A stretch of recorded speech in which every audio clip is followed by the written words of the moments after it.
Beginner riders from the internet, we meet again at the Squid watering hole of knowledge. You just completed the motorcycle course and passed the test and are now ready to purchase a motorcycle. You take a sip from the Squid watering hole of knowledge and decide that you want to get a 600cc SuperSport instead of going your typical beginner bike. You may be asking if this is the right move. Well, that's a great question, so let's dive right into it.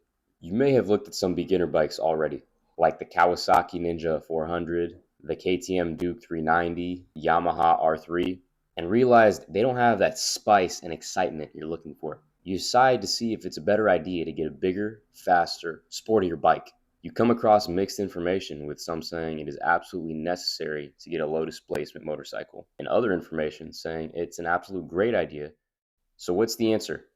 Well, it's a different ranging answer depending on the person and their skill level. By making sure you have these next 5 things in place, you can be sure that starting with a bigger, faster, and more aggressive bike is the correct move for you.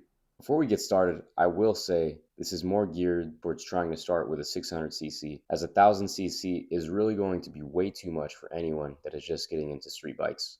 Coming in at number 1 is going to be having experience driving faster cars. This is because your typical 600cc motorcycle is going to be way faster than your typical commuter car you've probably driven. Your Toyota Camrys, your Honda Civics, your Priuses.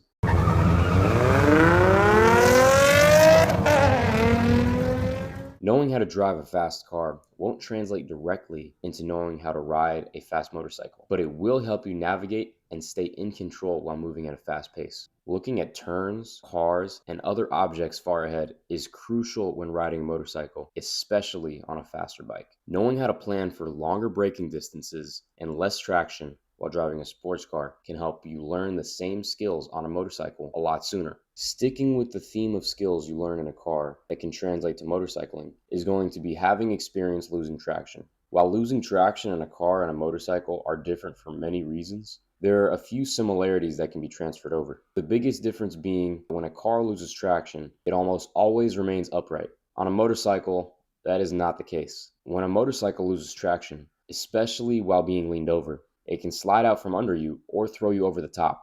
Having experienced losing traction in a car can help understand how cold tires, weather, and even light debris on the road can affect traction conditions. Number 3, having experience with two-wheeled vehicles. Simply knowing how to ride a bike is not enough to count this one. Serious mountain biking, road cycling, BMX, and dirt biking are all things that should come to mind. Like the previous 2 main points, having this experience will not mean that you will be a great motorcycle rider immediately, but will give you the skills to get there a lot sooner. Being comfortable on 2 wheels is the basics of motorcycling, while having experienced dirt biking will give you a slight edge as you'll understand the gearbox and clutch. All of them will help in some regard. Coming in at number 4 is going to be knowing how to drive a manual transmission. Knowing how to drive a manual transmission is a key component of operating a motorcycle. Furthermore, knowing how to do so will require one less thing to learn when riding a motorcycle. One thing to note is that unlike a car, where the clutch is a pedal and the shifter is near the center console, a motorcycle uses the left handlebar lever as the clutch and the area around the left foot peg as the shifter. While the controls are different, the fundamentals are exactly the same. Upshifting, downshifting, rev matching, and heel-toe rev matching can all be transferred into motorcycling.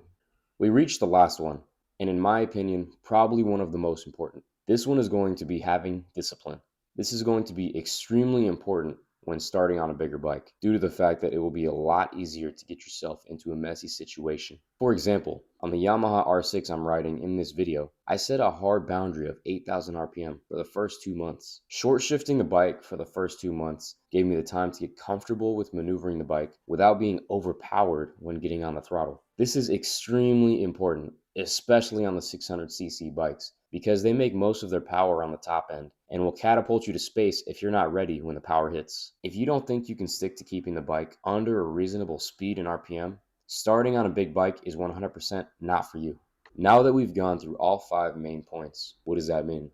To start, this is just a guide, and I'm just a guy on the internet. You have to find the time to do your own research so you don't miss anything that may be specific for you.